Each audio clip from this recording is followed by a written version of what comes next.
Hey guys, welcome back to another episode of the M News. I'm sitting here in my little M cave, I guess you can call it. M News cave? I don't know. M News hut? I'm going to call it that, the M News hut. This is different. This is a TV movie. Not a real big time, huge movie, but it's a TV movie. Not much to talk about this one as a Stephen King movie, but I quite enjoyed this movie. I don't know why. You got the main character who's played by David Soul, I'm pretty sure his name is. David Soul. And, he's going to Salem, Salem, where the witch hunt trials took place and everything. Salem, yeah. And he learns on later that it's been infested by vampires. And, there's this one in particular vampire. If you ever seen the movie Nosferatu, you know exactly what vampire I'm talking about when he has the very blue kind of skin, the fangs, big 2-point teeth in the middle, creepy looking eyes, that type of vampire. And I love those type of vampires. I love Nosferatu. I love Salem's Lot. I love vampire movies in general. But there's something about Nosferatu and Salem's Lot where maybe it's slow, but it's so good. I don't know what's with me. I love Salem's Lot. I don't know why. I just do. I'm weird. Okay. For the most part, this movie, it's a very slow movie. It is. It's a very slow TV movie. It's a long-ass little movie, too. I'm not gonna, swear all the time, but I like to say that. It has its moments, and then the acting is not the best. It's nothing that's gonna win no Oscars or nothing. Actually, the movie was nominated for 3 Primetime Emmys, so, that's pretty good for what it did. That's really good. That's like, because Stephen King's It was nominated for 1 Primetime Emmy. I think it actually won a Primetime Emmy. I'm not positive, but I think it did. But Salem's Lot was nominated for 3, which I actually will just go like this for it because that's actually pretty good for a TV movie in general. But yeah, the vibe of this movie, when the parts that really come, when the movies start out slow and then they build up to these scenes, that's what I love. If you ever seen The Conjuring, which came out this year, that's a good example. Some parts are slow, but when it gets to the really good scares, then it's just like you don't care about that. It's just a good movie. And that's what I thought about Salem's Lot. It's nothing that's gonna, it's not god-awfully, it's a classic, but it's something that I like Salem's Lot. I like it a lot. I love it maybe a little bit, but I like it. And the tone of the movie is dark.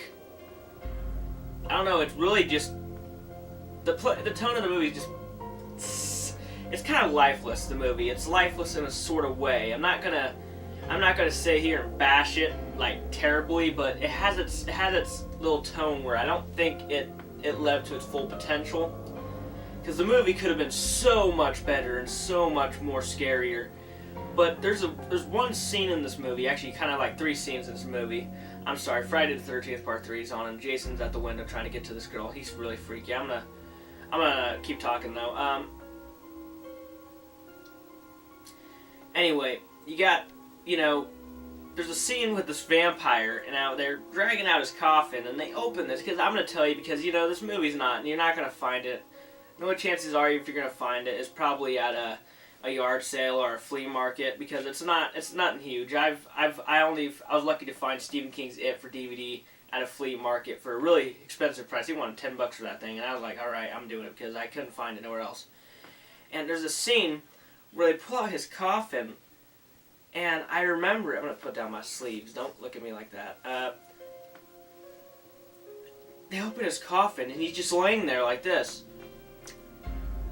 His teeth hanging out and everything, and they at least go to right here, his teeth, and it's just, oh my god.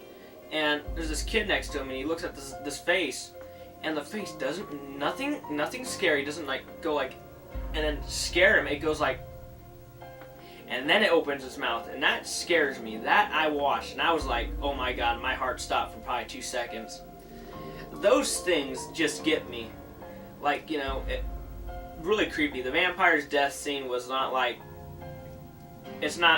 forgot it already, pretty much. It's nothing you're gonna remember.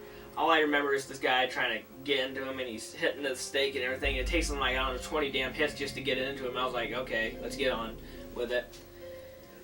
And You know, the movie in general, though, it's not a bad flick. If you have problems with, like, slow parts, like too many slow parts, then you're gonna have a problem with this little movie. But other than that, I had a good time with it. I liked it more than any others. I probably like it a little bit more than a few Stephen King movies. On the IMDb, this movie got like a 6.6 out of 10, which isn't bad. It's actually kind of a fresh movie. I think I'm gonna give Salem's Lot. I'm gonna give Salem's Lot a B minus. It's nothing, you know, that's gonna god awfully maybe excite you, but it's a good vampire flick, like an old classic cheesy vampire flick, and I think that's what really got me, because I'm sometimes into those really cheesy vampire flicks or cheesy werewolf flicks that really just I like putting on near Halloween. Salem's Lot's like a movie. If I go out and buy it, I'm going to put it on near Halloween. Nothing more, nothing less. I'm not going to put it on during Christmas because that makes no gosh damn sense. Unless I'm wanting to get really scared. But yeah, Salem's Lot, I'm going to give it a B minus, okay? Like, comment. Tell me, what do you guys think of Stephen King's Salem's Lot? What do you guys like better, the remake TV movie or the old TV movie? And what's your favorite vampire movie in general? Guys, if you want to know mine, I think my favorite vampire movie in general is Bela Lugosi's Dracula from back in the day. Yeah, but guys, thanks for watching.